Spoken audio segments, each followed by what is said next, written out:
मैं ARP Sadhu Singh UPS Nagwai में कक्षा 7 और 8 के बच्चों के साथ। देखिए बच्चों, हम बात करते हैं आज व्रत की।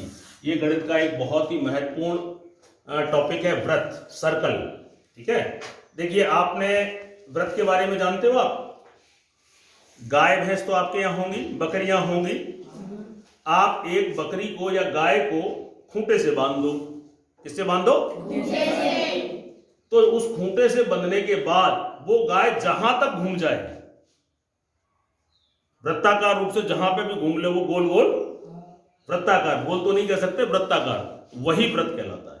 जैसे मैंने यहाँ पे बकरी बांधी, यहाँ पे बांधी, और इतनी बड़ी रस्सी है, बकरी की रस्सी कितनी है? इतनी बड़ी। तो बकरी इतना तो घूमेगी चारों तरफ। तो बकरी जहां जहां घूम ले, मान लो बकरी की एक रस्सी है। क्या है?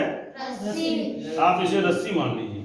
तो बकरी ये पूरा जो घूम जाएगी, इस तरह चारों तरफ जो घूम जाएगी, वो हो गया आपका व्रत। और ये जो बाउंड्री है व्रत की, ये कहलाएगी व्रत की परिधि। क्या कहलाएगी? परिधि, सरकमफ्रेंस। और ये जहां पे खूंटा गड़ा था आपका, ये खूंटा जो गड़ा था, वो इस व्रत का कहलाएगा केंद्र। क्या कहलाएगा? केंद्र। और इस खूंटे से जो आपकी रस्सी की लंबाई थी, ये इस रस्सी पे तो बकरी घूमी थी चारों तरफ, तो ये जो हो गई आपकी त्रिज्या हो गई। क्या हो गई? त्रिज्या। और त्रिज्या को हम संकेत में R से दर्शाते हैं, क्योंकि इसको अंग्रेजी में रेडियस बोलते हैं। ये कितने लोगों को यहां तक समझ में आया? यहां तक तो आ गया।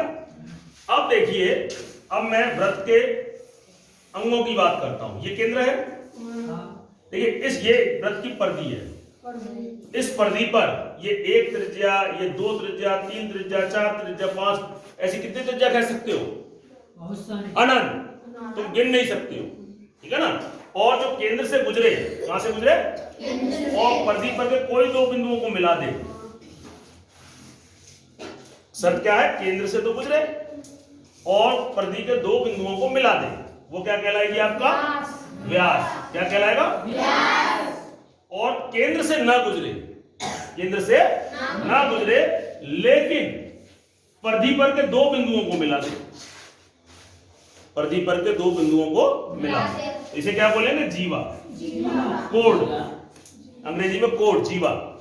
तो देखिए, इसकी शर्त जो है दो बिंदुओं को मिलाने वाली, वो तो यहां भी पूरी हो रही है ना? तो ये व्यास तो है ही है, लेकिन व्यास के साथ साथ यह व्रत की सबसे बड़ी जीवा है। जीवा भी है ये सबसे बड़ी। जीवा की शर्त क्या है? दो बिंदुओं से गुजरे, तो वो शर्त तो यहां भी है ना? और केंद्र से गुजरे, इसलिए ये व्यास है। तो व्यास जो है जीवा की सबसे बड़ी, मतलब व्यास जो है व्रत की सबसे बड़ी जीवा होती है।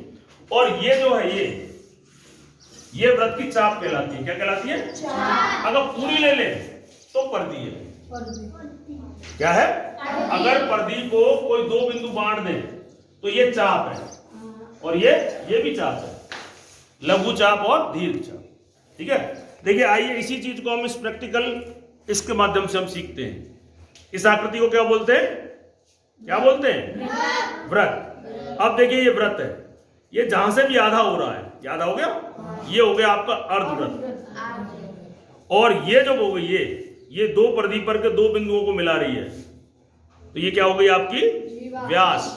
जीवा तो है, जीवा भी है, लेकिन ये केंद्र से भी गुजर रही है, इसलिए ये व्यास है। यानी व्रत की सबसे बड़ी जीवा है ये वाली।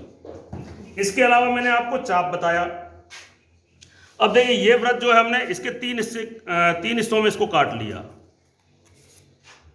कितने हिस्से कट रहे हैं ये? तो देखिए, ये जो आप जहां से कट रहे हैं वो इस व्रत की क्या है? त्रिज्या। ठीक है, और इसके जो टुकड़े काटे, ये मैंने काटा, इसको हम सेक्टर बोलते हैं, सेक्टर, त्रिज्यखंड। क्या बोलते हैं? जैसा कि इसका नाम है त्रिज्यखंड, त्रिज्याओं, ये एक त्रिज्या और ये दो त्रिज्या, दो त्रिज्याओं के बीच का जो खंड है, दो त्रिज्याओं के बीच की जो जगह है, दो त्रिज्या और चाप, वो होगा आपका त्रिज्यखंड। बात समझ आ रही है? ये त्रिज्या, ये त्रिज्या, और इसको बोलते चाप। और दो त्रिज्याओं और चाप से मिलकर के जो बनता है वो कहलाता है त्रिज्यखंड। कितने लोगों को समझ आया? तालियां बजाओ अपने लिए।